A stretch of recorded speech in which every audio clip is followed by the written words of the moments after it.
ମୁଁ ଆସି ପହଞ୍ଚିଥିଲି ପ୍ରଭୁ ହରକ୍ଷିତ ଦାସଙ୍କ ପୀଠ ଓଳାଶୁଣୀଠାରେ। ମୁଁ ଏକାଠି ଆସିନଥିଲି, ମୋ ସାଙ୍ଗରେ ଥିଲେ ମୋର ଅନେକ ଭାଇମାନେ। ତ ତାଙ୍କ ସହିତ ଦେଖା ସାକ୍ଷାତ କରିବା ପୂର୍ବରୁ ଚାଲନ୍ତୁ ମୁଁ ଆପଣଙ୍କୁ ଓଳାଶୁଣୀ ପୀଠ ଟିକେ ବୁଲେଇ ନେବି। ଏଇଟା ହେଉଛି ଓଳାଶୁଣୀ ପୀଠ। ଦେଖନ୍ତୁ କେତେ ସୁନ୍ଦର ପରିବେଶ ହେଇଛି। ତାପରେ ଆମେ ଯିବା ଟିକେ ମନ୍ଦିର ଦର୍ଶନ କରିବା ପାଇଁ।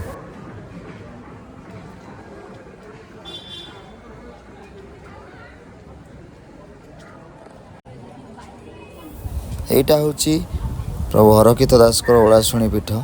ଦେଖନ୍ତୁ କେତେ ସୁନ୍ଦର, ପୁରା ସବୁଜିମା ଭରି ରହିଛି।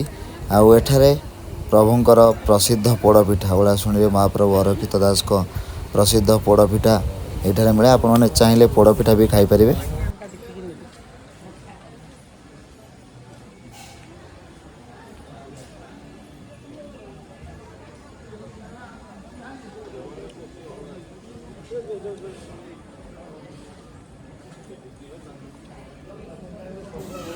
ଏଇଟା ହେଉଛି ପ୍ରଭୁ ହରକ୍ଷିତ ଦାସଙ୍କ ମନ୍ଦିର। ଚାଲନ୍ତୁ ଆମେ ଟିକେ ପ୍ରଭୁ ବାବାଙ୍କ ଦର୍ଶନ କରି ତାପରେ ଆମେ ଯିବା ଆମ ପ୍ରୋଗ୍ରାମ ପାଖକୁ।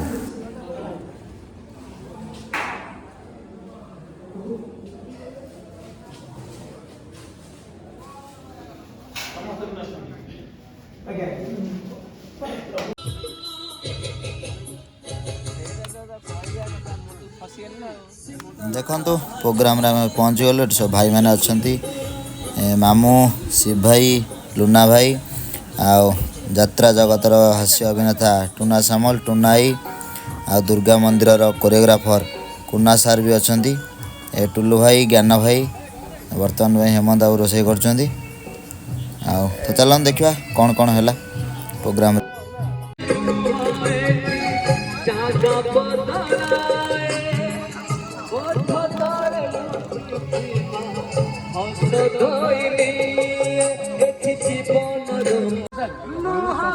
ଚିକେନ ଖିଆ ହଉଛି ଘରେ ଯେମିତି ଦେଖିବେ।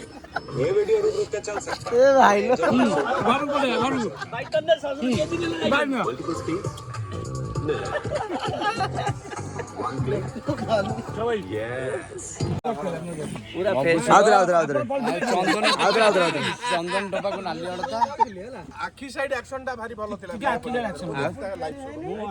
ମତେ ଲାଗୁନି ବିଜୟ ପଡିଆରୀ ଗିରିଶ ବଳ ଜଣେ ଥିଲେ ସେଇ ରାଜନଗର ଆଡର ଲୋକ। ହେଲେ ମୁଁ ଠିକ ଜାଣିଛି ଦ୍ରୌପଦ ଦ୍ରୌପଦୀ ପାଣ୍ଡବ ଘରର ଘରଣୀ ସଦେଇ ପଠେଇ ନଥିଲେ। ସେ ପଠେଇଥିଲେ 10ରୁ 1 କାଟି ଶୂନ କରିବାକୁ। ଶୂନ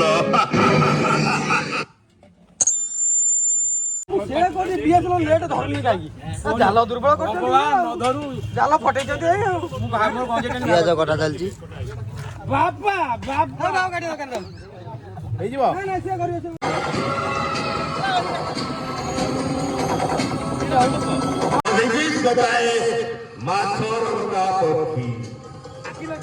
ମାଛରଙ୍କା ପକ୍ଷୀ ଆକାଶର ଯେତେ ଉପରେ ଉଡୁଥିଲେ ବି ଗଭୀର ଜଳରାଶି ଭିତରେ ଥିବା ତା ଶିକାରକୁ ଠିକ ଲକ୍ଷ୍ୟ ଭେଦ କରିପାରେ। ମୁଁ ଜାଣିଛି ତୁ ହବୁ ଏ ମାଛରଙ୍କା ପକ୍ଷୀର ଶିକାର ହବୁ।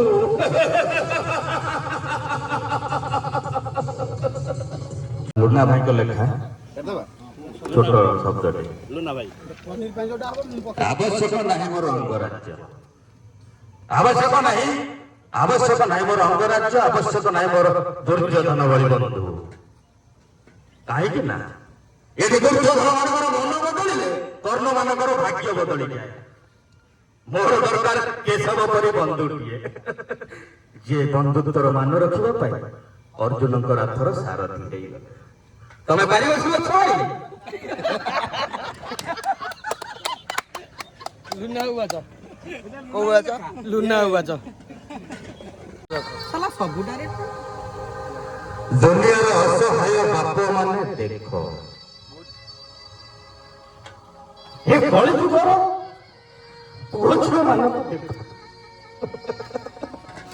ଏମାନେ କେମିତି ପାପ କରୁଛନ୍ତି। ପିତା ଧର୍ମ, ପିତା ସ୍ୱର୍ଗ, ପିତା ହିଁ ପରମ ତପ ଭଳି ଶବ୍ଦର ଏମାନେ କେମିତି ଚରିତାର୍ଥ କରୁଛନ୍ତି ଦେଖ। ଏଇଦିନ ଦେଖିବା ପାଇଁ ଏଇଦିନ ଦେଖିବା ପାଇଁ ଦୁନିଆର ପ୍ରତ୍ୟେକ ବାପା ମା ମାନେ କଣ ଅପେକ୍ଷା କରିଥାନ୍ତି? ଘରେ ପୁଅ କି ଝିଅଟିଏ ଜନ୍ମ ହେଲେ ଖୁସିରେ ସାଇ ପଡ଼ିଶାରେ ମିଠା ବାଣ୍ଟି କଣ ଏଇଦିନ ଦେଖିବା ପାଇଁ ଦୁନିଆର ପ୍ରତ୍ୟେକ ବାପା ମା ମାନେ ଅପେକ୍ଷା କରିଥାନ୍ତି? ଘରେ ପୁଅ କି ଝିଅଟିଏ ଜନ୍ମ ହେଲେ କାନ୍ଧରେ ବସେଇ ମେଢା ବୁଲେଇବାକୁ ନେବେ। ଦେଖି ଯାଅ ଗର୍ଭବତୀ, ତମେ ମତେ ଯାହା ପାଖରେ ଛାଡ଼ି ଯାଇଥିଲ ସେମାନେ ଆଜି କେମିତି ମତେ ଅସହାୟ କରିଦଉଛନ୍ତି। ତମେ ଦେଖି ଯାଅ। ହେ ଠାକୁର, କାହିଁକି ଏତେ ନିଷ୍ଠୁର ହେଇଗଲେ? ସତରେ କଣ ତମର ସେ ମଣିଷ ତିଆରି କାରଖାନାଟାକୁ ବନ୍ଦ କରିଦେଲେ ଠାକୁର? ଯେଉଁ କାରଖାନାରୁ ରାମଚନ୍ଦ୍ର ସବଳ କୁମାର ଭଳି ପୁଅମାନଙ୍କୁ ଜନ୍ମ ନେଉଥିଲେ, ସତରେ କଣ ସେମିତି ପୁଅମାନେ ଆଉ ଏ ଧରା ପୃଷ୍ଠରେ ଜନ୍ମ ନେବେନି ଠାକୁର? ଜନ୍ମ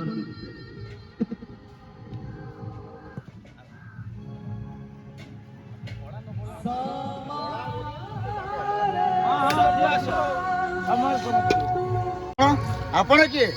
ଶିବ ମହାରାଜ ଏ ବିନୋଦ ମହାରାଜ ମୋର ଆଉ ଯାହାକୁ ଦୁଇ ଦିନରେ ପଡ଼ିଦେଇ ଆସିଲି ନିଶା ମହାରାଣା ଆଜ୍ଞା ମୋରେ ଭାଇ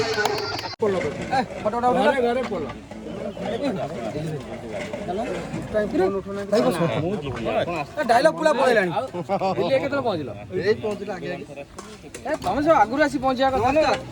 ଘର ପାଖ ଲୋକ ଆମ ଘରେ ଆଜି ବୁଲବାଣି ହେମନ୍ତ ସାର୍ କ'ଣ ହେଲା ମଟନ୍ ଚାଲିଛି? ପୁରା ରେଡି।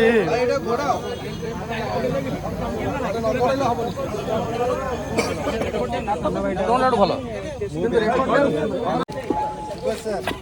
ଆସିଗଲେ କାହ୍ନୁ ବାବୁ ଅଖିଆ ସାଏ ଆଉ ଗୁନୁ କୁଆଡ଼େ ଗଲେ? ଯାଉଛି ଗୁନୁ ବର୍ତ୍ତମାନ ପାଇଁ ରୁମରେ କାଢୁଛନ୍ତି। ବହୁତ ଅଛି, ଆମର ବି ବହୁତ ଫାଙ୍କା ଅଛି।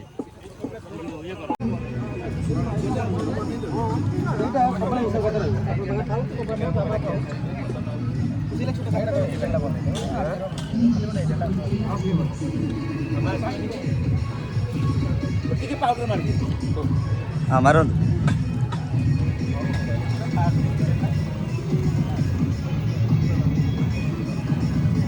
ଆମେ ଚିନ୍ତା କରିଛେ ଯେ ଆମେ ଜନମଙ୍ଗଳ କାମ କିଛି କରିବା, ମରିବା ପୂର୍ବରୁ ଜୀବନ ବଞ୍ଚିକି ଯିବା। ଯେ ମଲା ପରେ ଲୋକ ଆମକୁ ମନେ ପକାନ୍ତୁ, ହଁ କିଛି ଲୋକ ଥିଲେ ଜନହିତକର କାମ କିଛି କରିଯାଇଛନ୍ତି। ତ ଆଜି ଏଇ ପବିତ୍ର ମଠରେ ଆମେ ସମସ୍ତେ ଏଠି ବସିଛେ ଏଇଥିପାଇଁ ଯେ ଆମେ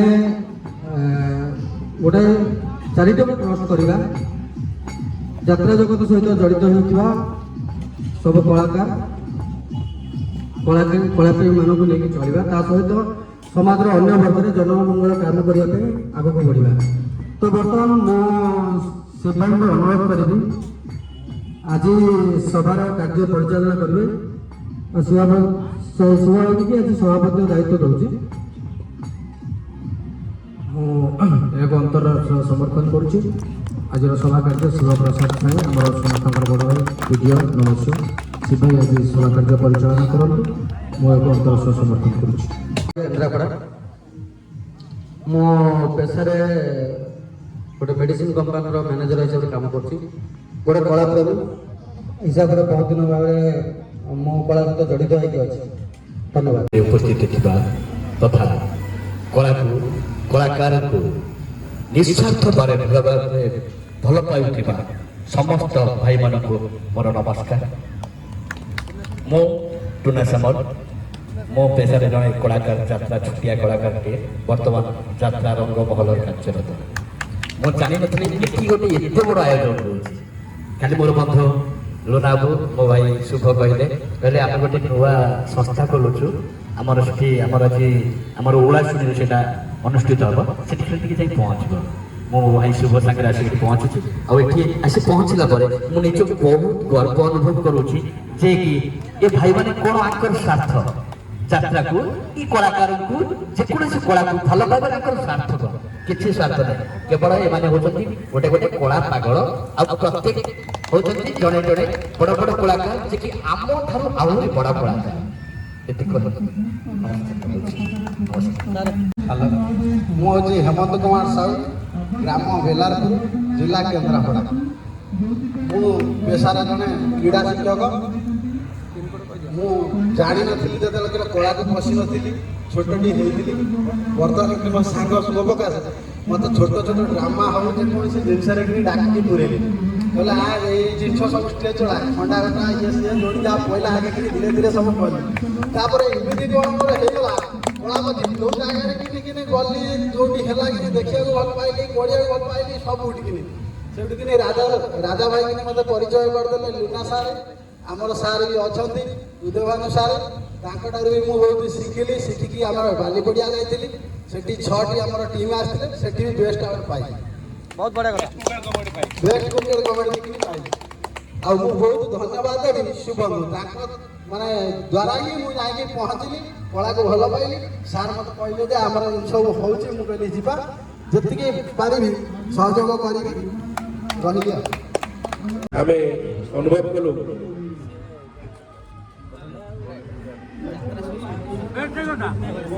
ଯାତ୍ରା ସଂସ୍କୃତି ସୁରକ୍ଷା ମଞ୍ଚ ଫାଇନାଲରେ ଯାତ୍ରା ସଂସ୍କୃତି ସୁରକ୍ଷା ମଞ୍ଚ ଭୁବନେଶ୍ୱର ଓଡ଼ିଶା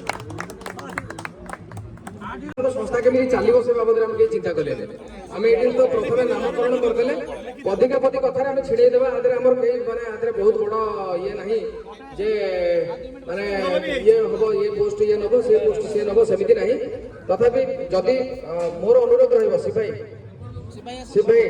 ଆପଣ ଟିକେ ଏଇଠିକି ଆସନ୍ତୁ, ସିପାହୀ ଏଇଠିକି ଆସନ୍ତୁ। ଭାଇମାନେ ଆମେ ଟିକେ ଆମ ପାଖରେ ଉପସ୍ଥିତ ହେଇଛନ୍ତି। ପ୍ରଥମେ ସର୍ବପ୍ରଥମେ ଅନୁରୋଧ କରିବି ସେଇ ଭାଇମାନଙ୍କ ପାଇଁ ଆଗେ ଆମ ଭିତରେ ଗୋଟେ ଜୋରଦାର ତାଳି ହେଇଯାଉ ସେଇ ଭାଇମାନଙ୍କ ପାଇଁ। ଆଚ୍ଛା, ଆମେ ସମସ୍ତେ ଟିକେ ଲାଇନରେ ଛିଡ଼ା ହେଇଯିବା, ସଭାପତି ସମ୍ପାଦକଙ୍କୁ ମଝିରେ ଛାଡ଼ିଦେବା, ଏଇଟା ଟିକେ ପଛକୁ ରଖିଦେବା, ଆମର ଯୋଉ ଇଏଟାକୁ ପଛକୁ ରଖିବା, ଫ୍ଲେକ୍ସ ଟିକେ ପଛକୁ ରଖିବା, ଯେମିତିକି ଆମର ଫଟୋ ସେସନ୍ ପାଇଁ ସୁବିଧା ହେବ। ତାପରେ ମୁଣ୍ଡ ସରିଗଲା ଯଦି ଛାଡ଼ିଦିଅ, ସମସ୍ତେ ଟିକେ ସାଇଡ୍ ହେଇଯାଅ। ସଭାପତି ସମ୍ପାଦକ ମଝିରେ ଛିଡ଼ା ହେବେ, ଆମେ 2 ଜଣ ସଭାପତି ସମ୍ପାଦକ 2 ଜଣ 2 ପଟରୁ ଛିଡ଼ା ହେଇଯାଆନ୍ତୁ, ମିଶେଇଲେ ଲାଇନ୍ କରି ଛିଡ଼ା ହେଇଯିବା। ଲୁନା ଭାଇ ଆପଣ ସାଙ୍ଗରେ ଛିଡ଼ା ହେବେ ନା ମୋ ପାଖକୁ ଆସିବେ? ସେ ପାଖକୁ ଯାଆନ୍ତୁ, ଫାଙ୍କାଟା ଦେଖା ହେଉଛି, ମୋ ପାଖକୁ ଟିକେ ପାଖକୁ ଯାଅ, ବିପିନ ଟିକେ ପାଖକୁ। ସୋସିଆଲ ମିଡ଼ିଆ ପୁରା ଧାଇଁ କାମ କରୁଛି। ଆଉ ଥରେ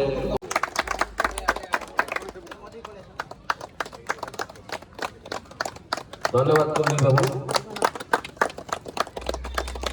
যাত্রা সংস্কৃতি সুরক্ষা মঞ্চ জিন্দাবাদ, যাত্রা সংস্কৃতি সুরক্ষা মঞ্চ জিন্দাবাদ, যাত্রা সংস্কৃতি সুরক্ষা মঞ্চ জিন্দাবাদ। ଆମର 2-3 ଜଣ ଅତିଥି ଆମ ପାଖରେ ପହଞ୍ଚିଛନ୍ତି। ସର୍ବପ୍ରଥମେ ମୁଁ ଅନୁରୋଧ କରିବି କୁନା ସାର୍ ଟିକେ ଆସନ୍ତୁ। ପଦେ ପଦରେ ଅଳ୍ପ ସମୟରେ ଭୋଗତ ସମୟ ହେଇଗଲାଣି, ଅଳ୍ପ ସମୟରେ ଖାଲି ପଦେ ପଦେ। ମୁଁ ଆଉ କ'ଣ କହିବି, ମୋର ତ ଏଠି ସବୁ ଗୁରୁଜନ ଆଉ ଏମିତି ବି ସାଙ୍ଗସାଥି ସମସ୍ତେ ଅଛନ୍ତି। ଏଇଟା ଗୋଟେ ମୁଁ ତ ଟୁନାଇ ସାଉଣ୍ଡ ନୁହେଁ ଯେ ଏତେ ବାଟ ନେଇ ପାଖେ ଏଇଟା ଗୋଟେ ଏମାନେ ମାନେ କହିବାକୁ ଗଲେ ମୋ ପାଇଁ ବନ୍ଧୁ ମିଳନ ଆଉ ସମସ୍ତଙ୍କ ପାଇଁ ବି ବନ୍ଧୁ ମିଳନ। ଗୋଟେ ବଢ଼ିଆ ସୋସିଆଲ ମିଡ଼ିଆ ପାଇଁ ଗୋଟେ ବଢ଼ିଆ ଯାତ୍ରା ସଂସ୍କୃତି ସୁରକ୍ଷା ମଞ୍ଚ, ଏଇଟା ବଢ଼ିଆ ଜିନିଷ, ବଢ଼ିଆ ମାନେ ସମସ୍ତେ ମିଶିକିରି ଯେଉଁ ଜିନିଷଟା ଆରମ୍ଭ କରିଛନ୍ତି ଏଇଟା ଠିକ୍ ଜାଗାରେ ପହଞ୍ଚୁ, ମୋର ଏତିକି ପ୍ରାର୍ଥନା। ଆଉ ମୁଁ ତ ବେଶୀ କିଛି କହିପାରେନି, ମୁଁ ଟିକେ କ'ଣ ଗୋଲାପ ହେବାକୁ ଚାହୁଁନି, ମୁଁ ସବୁବେଳେ ବଣ ମଲ୍ଲି ହେବାକୁ ଚାହୁଁଛି, ଆଉ ବେଶୀ କିଛି କହିପାରିବିନି।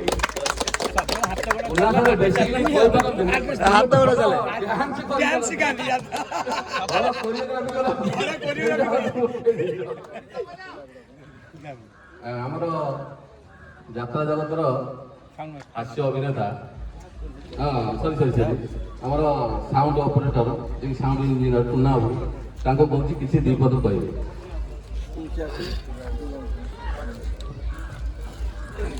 ଜୟ ଜଗନ୍ନାଥ। ଓଡ଼ିଶାର ଅଗଣିତ ଦର୍ଶକ ବନ୍ଧୁ, ଓଡ଼ିଶାବାସୀଙ୍କୁ ମୋର ବିନମ୍ର ପ୍ରଣାମ। ଓଡ଼ିଶାର ଅନେକ ସଂଗଠନ ଅଛି, ଆଜି ଯେଉଁମାନେ ସାଂଗଠନିକ ଭାବରେ ଆନୁଷ୍ଠାନିକ ଭାବରେ କାମ କରୁଛନ୍ତି ସେମାନେ ନିଜର ଶ୍ରମ ଦେଇ ସମୟ ଦେଇ ଟଙ୍କା ଖର୍ଚ୍ଚ କରି ସମସ୍ତେ କେବଳ ଯାତ୍ରା ପାଇଁ ଯେଉଁ ସମୟ ବାହାର କରି ଯେଉଁ ଆମ ପଛରେ ପଡ଼ିଛନ୍ତି, ଆମକୁ ଭଲ ପାଉଛନ୍ତି, ଆମ ପାଇଁ ସମୟ ଦାନ କରୁଛନ୍ତି, ସେମାନଙ୍କୁ କୋଟି କୋଟି ପ୍ରଣାମ।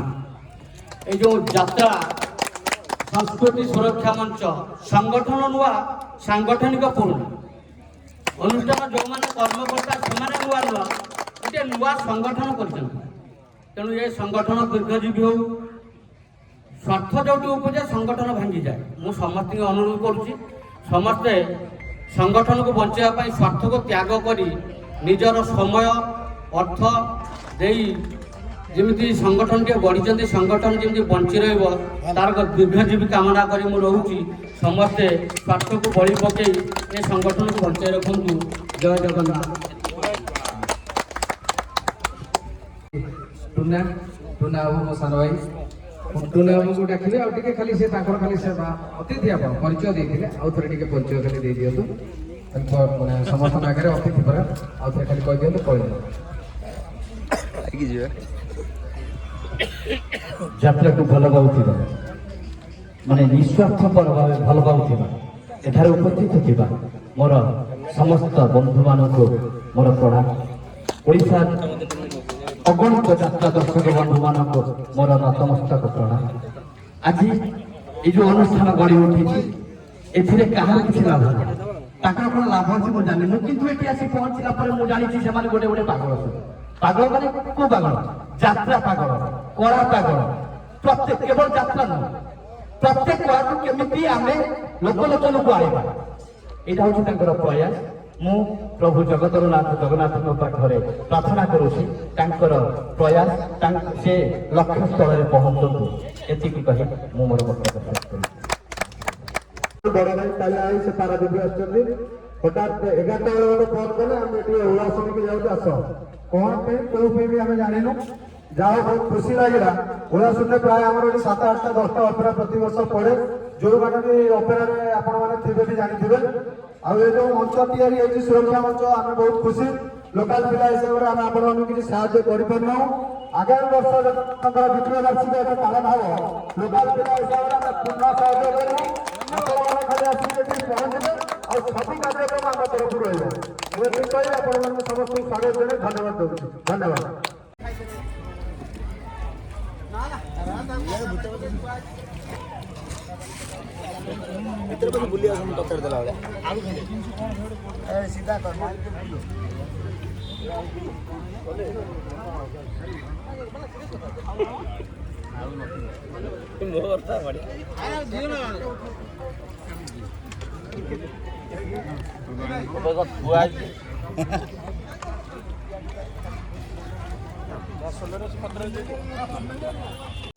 ସର୍ବଶେଷରେ ଆମର ବାସନ ମଜା କାର୍ଯ୍ୟକ୍ରମ ସରିବା ପରେ ଆଉ କ'ଣ କେମିତି ରହିଲା ବାସନ ମଜା ଅନୁଭୂତି?